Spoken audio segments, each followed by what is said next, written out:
Hello and welcome to the latest episode of Damien's Midweek Markets, the show where I tell you about what's been driving investment markets and what to look out for in the days ahead. Now, we have just crossed over into September after a very tough August for investment managers. Now, I'm talking about professional investment managers. If you go and look at the mixed shares sector, which has a 40 to 85% equity content, then the average fund lost 2.62% during the month of August.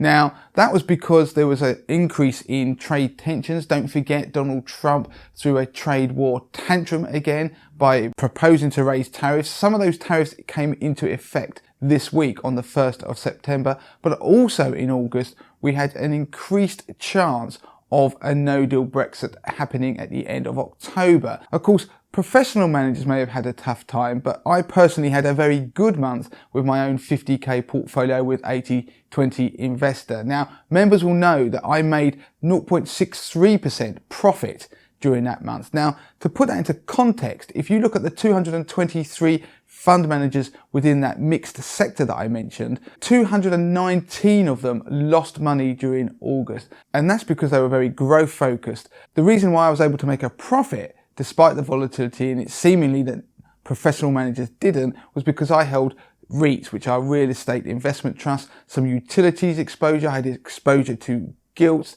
and other fixed interest. If you want to know how I did it, then go and take out a free trial on 80/20 Investor. So where are we now that we've entered September? Well, we're largely where we were at the end of August. There are no definite dates for trade war negotiations or talks. We've got the new tariffs that have come into effect, and of course we've got the Chinese currency still tumbling. Now, those are the negatives that are out there impacting markets, and they're largely centered around the trade war. But we've also had economic data that's disappointed. We've had some of the worst manufacturing data in years in the US and the UK. In fact, in the US, manufacturing contracted for the first time in 3 years, and in the UK, we had the worst manufacturing data for 7 years. Now, to balance that out, we've had some positives in the last week. So, for example, in Hong Kong, Carrie Lam has actually agreed, or apparently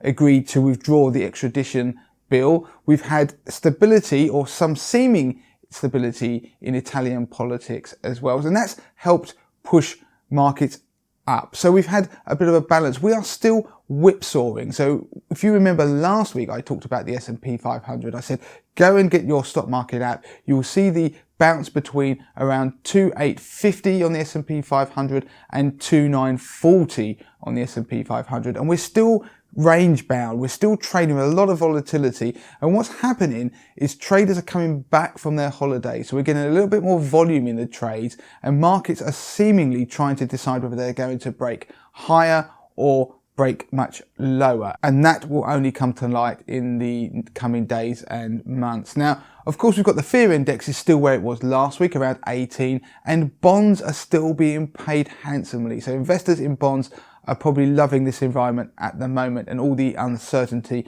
because the US Treasury bond yield for the 10-year is still at 1.47, and of course gold is still doing very well indeed. The dollar has rallied. It is a haven currency, and that has impacts for emerging markets, which I have covered in previous shows and will come on to in future episodes. Now, for the market, one of the hurdles is payroll data, so jobs numbers in the US on Friday. That could cause a bit of a wobble. So we've still got all this angst with trade, we've got poor economic data, we've got to keep an eye on all those headlines, and obviously what is happening politically in Europe, in Italy, and also in Hong Kong. Now, as a UK investor, you cannot have failed to notice the collapse of the pound. We've seen the pound way down towards 122, 121 against the dollar. Now, this week, we broke below 120 against the dollar. Now, that is a level we've not seen for a number of years. And in fact, the last time the pound traded regularly for a period of time, an extended period of time below $1.20, was back in the mid-1980s, just before Ferris Bueller took his famous day off. Now, the impact for your portfolio is that anything in UK large cap, so FTSE 100, had a bit of a kicker from that currency falling, the pound against the dollar and the pound against nearly every other currency in fact, it also meant that any overseas holdings you had got a nice currency boost. So you would have seen that in your portfolio.